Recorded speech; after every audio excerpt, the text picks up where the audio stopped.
I got the cash in the bags. 여기 곧 결혼을 앞둔 커플이 있습니다.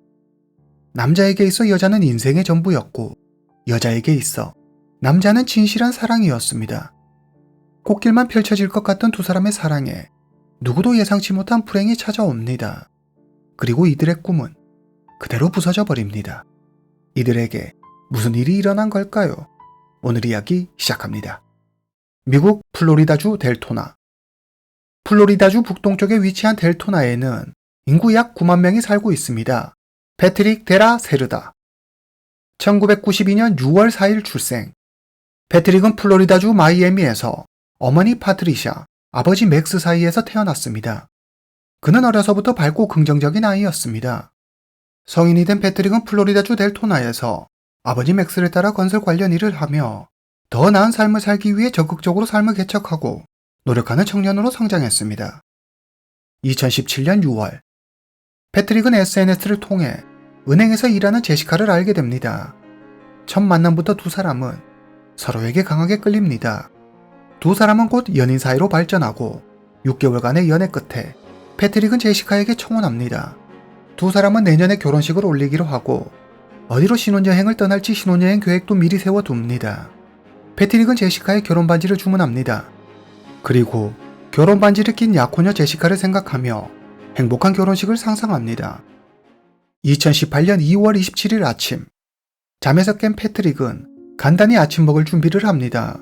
오늘은 패트릭 혼자 집에 있습니다. 아버지 맥스는 집에서 약 100km 떨어진 건설 현장에 갔습니다. 패트릭은 약혼녀 제시카에게 문자 메시지를 보냅니다. 좋은 아침.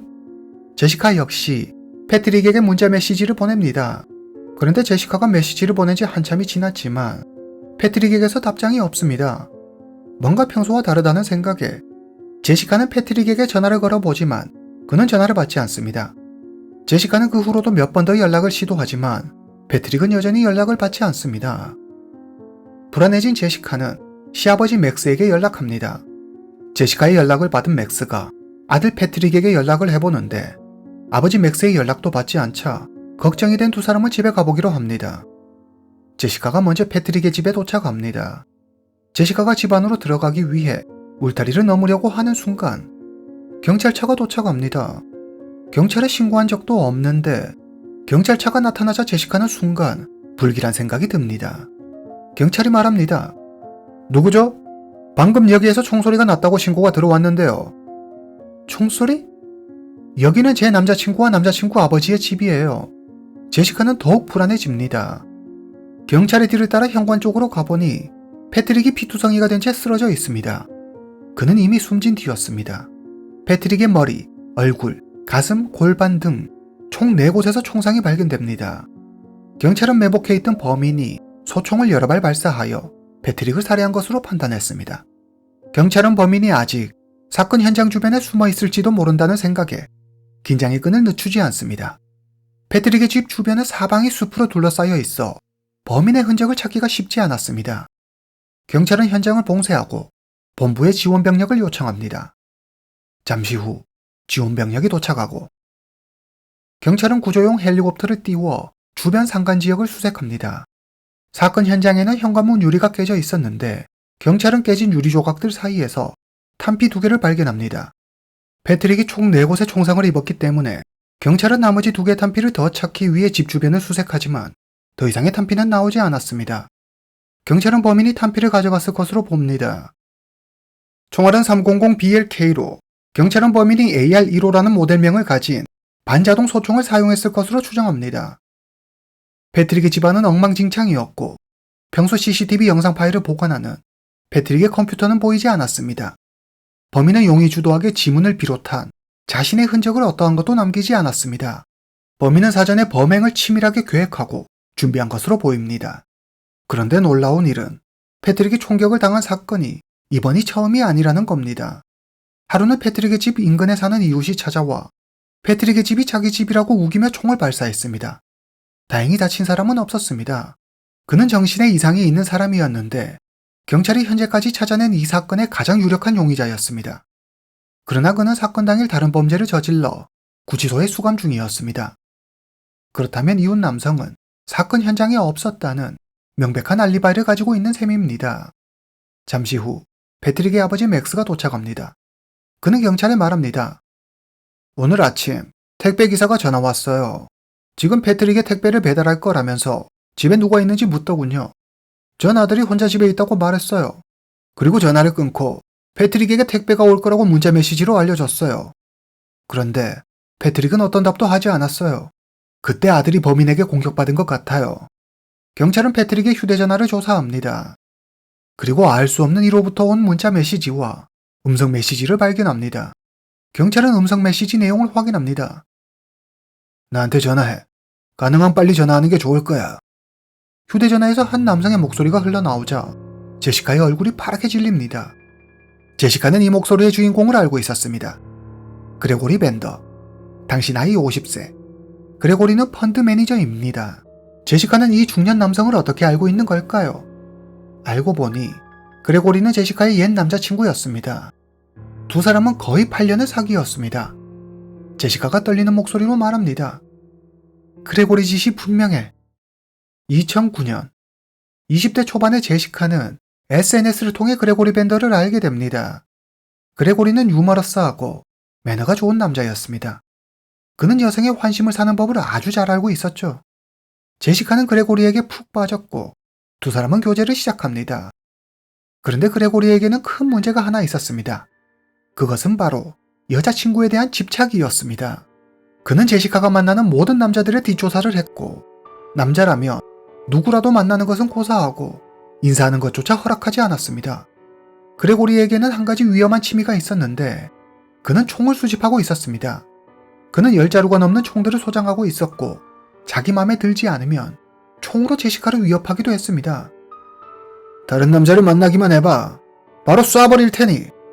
제시카는 그레고리의 이런 행동이 단순히 자신을 겁주기 위한 것이 아닌 진짜라는 것을 느끼고 두려움에 떱니다.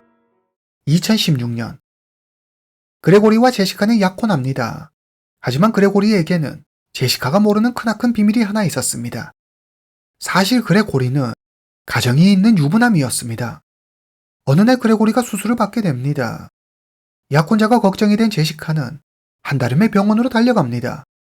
그의 병실로 들어선 순간 제시카는 어떤 여성이 침대 옆에서 그레고리의 손을 잡고 있는 걸 보게 됩니다. 제시카는 그 여성에게 묻습니다. 누구세요? 여기서 뭐 하는 거죠? 그러자 그 여성은 되려 제시카에게 누구냐고 묻습니다.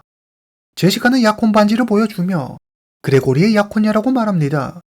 그러자 그 여성 역시 손에 낀 반지를 보여주면서 그레고리의 아내라고 말합니다. 이 여성의 이름은 데이메어 산체스.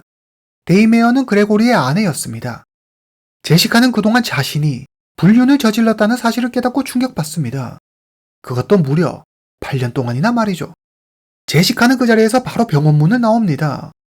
일주일 후 그레고리는 제시카에게 전화해 그간의 일을 설명합니다. 데이메어와 난 계약에 의해 결혼한 거야. 라틴계인 데이메어는 아들 교육 때문에 내가 필요했고 그래서 나와 결혼한 것뿐이야. 우리는 서로 사랑하지 않아. 당신이 생각하는 그런 관계가 아니라고. 제시카는 말합니다. 만약 당신 말이 사실이라면 올해 말까지 데이메어와 이혼하고 깨끗이 정리해. 하지만 그레고리는 제시카의 말처럼 하지 않았고 제시카는 약혼 반지를 돌려주며 그레고리와 파혼합니다. 그레고리와 헤어지고 한 달이 지났을 무렵 제시카는 잘생긴 패트릭을 만나 진정한 사랑에 빠집니다. 패트릭은 그레고리와는 완전히 다른 사람이었습니다. 그는 온화하고 자상했으며 무엇보다 제시카를 진심으로 존중하고 아껴주었습니다. 제시카는 패트릭과 함께 있는 시간이 꿈만 같았습니다. 하지만 패트릭과 함께 있는 시간이 행복하면서도 마음 한편에는 늘 불안이 존재했습니다. 그레고리가 예전부터 자신에게 줄곧 했던 협박들이 생각났기 때문이죠. 나 아닌 다른 남자는 만날 생각도 하지 마. 만약 그랬다간 넌 내 손에 죽어. 제시카의 불안은 곧 현실이 됩니다. 제시카와 패트릭이 약혼했다는 사실을 알게 된 그레고리는 미쳐 날뛰기 시작합니다. 그레고리는 제시카에게 전화해 온갖 험한 말들을 내뱉습니다. 패트릭 그 자식이 무사할 것 같아? 내가 못하면 다른 사람을 시키면 그만이야. 제시카는 너무 두려웠습니다. 결국 그녀는 패트릭에게 모든 사실을 털어놓습니다. 패트릭은 오히려 제시카를 위로하며 달랩니다. 이날부터 패트릭과 제시카는 그레고리의 협박 전화, 문자 메시지 등 증거를 수집하기 시작합니다. 그리고 법원에 접근 금지 가처분 신청을 합니다. 그레고리는 법원으로부터 제시카에게 접근 금지 명령을 받고 동시에 그가 가진 총기를 모두 반납하게 됩니다. 그레고리의 위협이 잦아들고 드디어 패트릭과 제시카 두 사람에게도 평온한 날들이 찾아옵니다. 그러나 이 평화도 그리 오래 가지 못합니다. 몇 개월 후 그레고리가 제시카에게 전화하지만 제시카는 그의 전화를 받지 않습니다. 그리고 몇 시간 뒤 패트릭이 숨진 채 발견됩니다. 경찰은 제시카에게 그레고리의 동태를 살피기 위해 전화를 한번 해보라고 합니다. 그레고리는 자신이 한 일이 아니라며 펄쩍 뜁니다. 경찰도 그레고리가 의심스러웠지만 현재로서는 달리 어찌할 방법이 없었습니다. 이후 그레고리는 제시카에게 계속 연락했고 경찰은 접근 금지 명령을 위반했다는 이유를 들어 그레고리를 잠시 구류합니다. 경찰은 이 기회를 이용해 그레고리를 강하게 압박하지만 그는 자신과 패트릭 살인사건과는 아무 관계도 없다며 억울하다고 말합니다. 패트릭 사건은 언론을 통해 미 전역으로 퍼져나갑니다. 그레고리의 아내, 정확히 말해 이제는 전아내가 된 데이메어 산체스도 뉴스를 통해 이 사건을 접합니다. 그레고리는 데이메어와 이혼을 원하지 않았지만 데이메어는 아들을 데리고 그를 떠났습니다. 결국 그레고리는 데이메어와 제시카 두 사람 모두를 잃었고 외톨이 신세가 됩니다. 그레고리는 여자들이 떠나고 자기가 혼자 된 게 전부 패트릭 때문이라며 그를 원망했습니다. 그리고 제시카와 패트릭 사이를 시기했죠.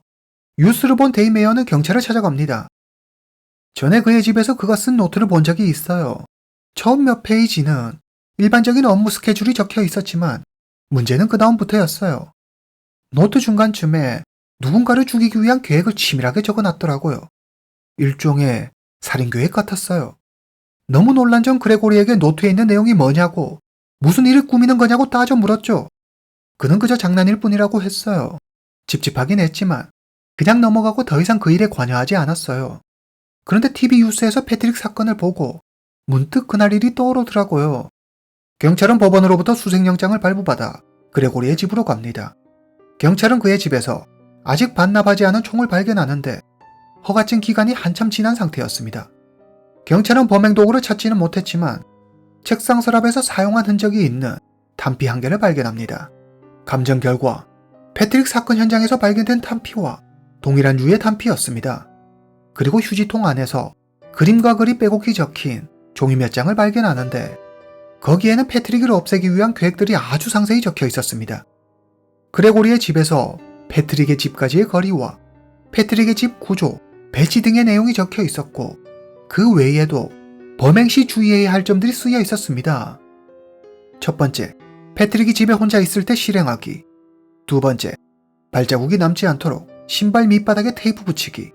세 번째, 범행 후 입고 있던 옷, 차 번호판, 장갑 등 모두 처리하기.